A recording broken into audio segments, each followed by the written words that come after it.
چې د دې اجر او ثواب دا د حج برابر هم ده، د دې اجر او ثواب 4,000 دینار صدقې برابر هم ده، د دې اجر او ثواب دا د قرآن پاک ویلو برابر هم ده، د دې اجر او ثواب د 2 مسلمانانو منځ کې صلح برابر هم ده، او د دې اجر او ثواب د جنت قیمت برابر هم ده. بسم الله الرحمن الرحیم. انتهائی قابل قدر والاحترام معزز سامعینو، نن تاسو مخې ته یو بهترین عمل راوړم چې د دې اجر او ثواب دا د حج برابر هم ده، د دې اجر او ثواب 4,000 دینار صدقې برابر هم ده، د دې اجر او ثواب دا د قرآن پاک ویلو برابر هم ده، د دې اجر او ثواب د 2 مسلمانانو منځ کې صلح برابر هم ده، او د دې اجر او ثواب د جنت قیمت برابر هم ده. دا چې شی ده یو بهترین عمل ده، وړوکی عمل ده، خو لیکن دغه 5 وړه ثوابونه هغه په دې عمل کې موجود دي. زما عزتمندو، نبی پاک صلی الله علیه وسلم حضرت علی رضی الله تعالی عنه ته وفرمیلو چې علی کله ته وده کېږي نو ته 4,000 دیناره دا صدقې کې ورکوه، هغې نه بعد بیا وده کېږه.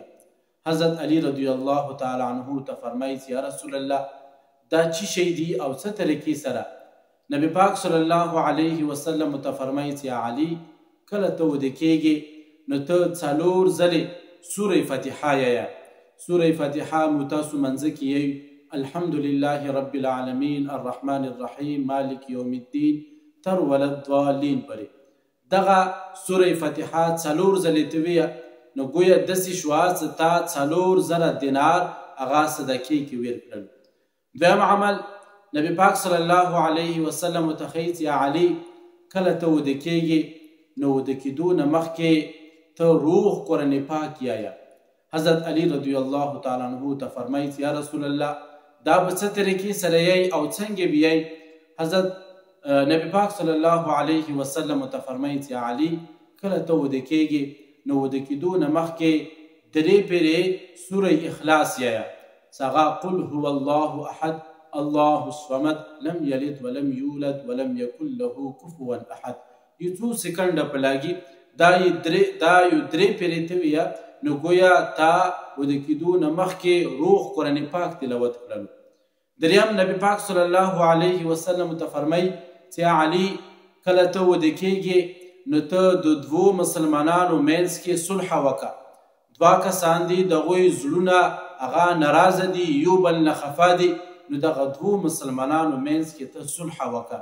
حضرت علی رضی الله تعالی عنه نبی علیه السلام ته فرمایي چې یا رسول الله دغه 2 کسانو منځ کې صلح څه مطلب او څه طریقې سره وکړم؟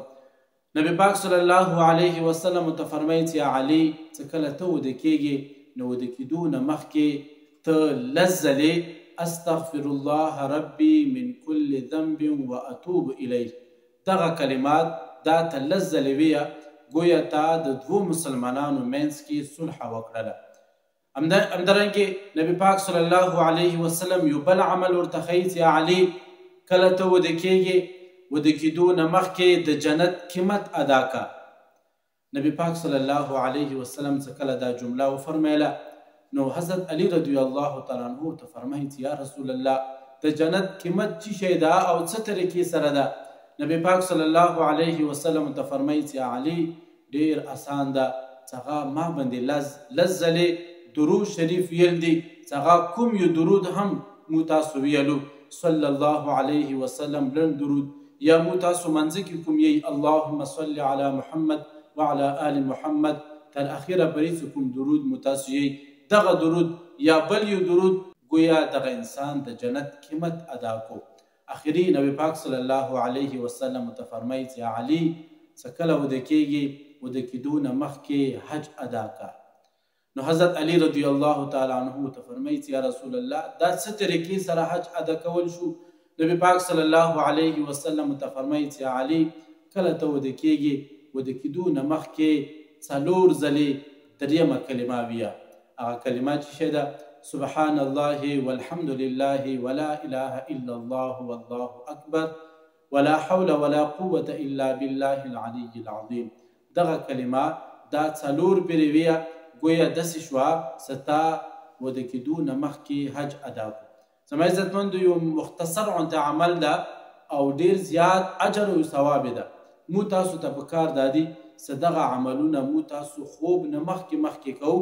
یو څو سکنډه په لاګي په دغه یو څو سکنډو کې مو تاسو ته په عملنامې کې ډیر څه لیکلی شي. الله تعالی د مو تاسو ته په دې باندې عمل کولو توفیق نصیب کړي. واخر دعوانا ان الحمد لله رب العالمين.